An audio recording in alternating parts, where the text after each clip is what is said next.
Hey guys, welcome back to Zong's channel. Today we are talking about something that people concerned about, the new Bandai restrictions on exporting Gunplas. First of all, I won't make it too long because it's pointless to discuss too much and went too ahead before further information has been provided. Secondly, this video will have no visuals and I apologize for that. But I do make the subtitles for you and you can turn it on. So what is the restriction from Bandai? Recently, if you head to Amy or Hobby Search, you will see that Gundam section is gone. It's not sure whether they deleted the whole thing or just hide it for a while. The new policy from Bandai is saying that private sellers and scalpers can no longer order from Japan, and the stores that are in the Tamashii Nation or Bandai partnership program will not be affected or won't be affected that much. Now, the partnership program, we can use a better word for that. It's called distributor. I'm not sure about your country's distributors, but if you're in Australia, Hobbyco is a distributor and Sugo Toys is in the Tamashii Nation program. Hopefully, I remembered those two correctly. If you are unsure, you can always ask your local store where they got their Gunplas from. So if you're buying from the stores that have a direct connection with Bandai, those stores will not be affected. However, if you are private sellers from eBay, AliExpress,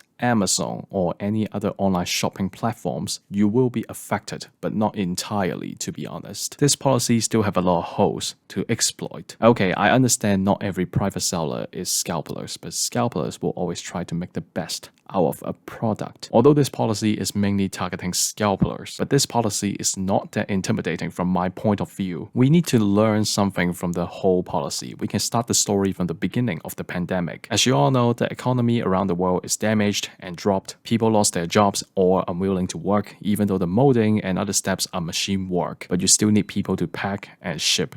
More work in the factories also need people. Of course, the production speed and quantities are already dropping, which is one of the reasons why it's always low stock. But again, you cannot clap with just one hand. Another problem is scalpers in Japan. Yes, Western countries are not the only ones who suffer from the scalper problem. Some people in Japan also noticed the shortage. They went to the model shops and swept a line of Bandai kits. Then, they are selling those kits again with 2 to 5 times of the original price. Of course, Japanese people complained about the scalper problem and Bandai chose to listen to them. Meanwhile, in the Western countries, scalpers is a long-term issue. Content creators spoke about the scalper problem. I spoke about it frequently too. But Bandai's HQ is a bunch of old men who are too stubborn to look beyond Asia. For those of you that don't know what I am talking about, Japanese old men are literally a different breed of people. Anyways, go back to the topic. Scalpers are not a rare thing. It has been going on for a long time. But choosing to rebuild the order for the Bandai product market is a bit dumb. While the policy stops the scalpers a bit, but Bandai, let me tell you something that I know as a builder before I am Sephophonics. Did you know that your policy only stops people who buy directly from Japan's local stores? Today,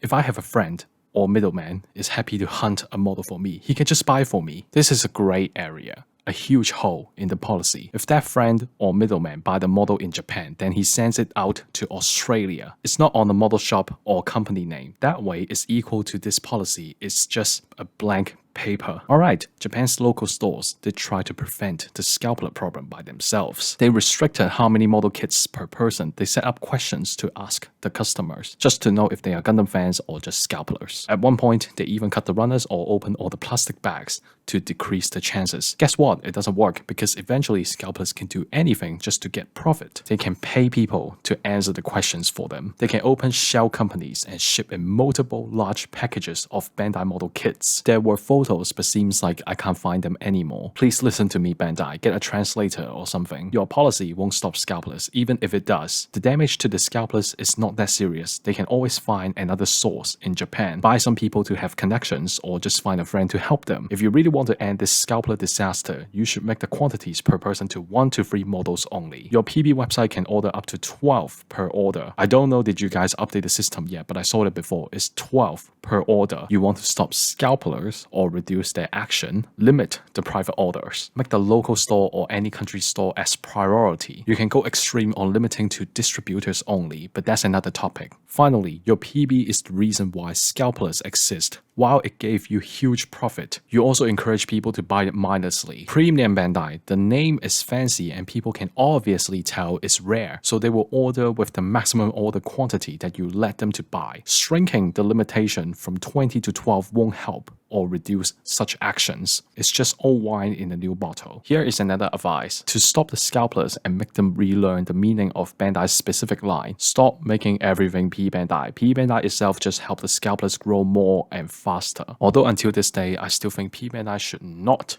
been existed at the first place, but we can't change it, so stop making everything P Bandai without using your precious brain. Don't act like you don't have responsibilities. P Bandai itself is already a scalper material. That's it for today. If I have wrong information or you want to say more, please comment too. I don't ask you to agree my opinion, but think about my words before a discussion or argument. Thanks for watching. I'll see you in another review or HLMS. Goodbye.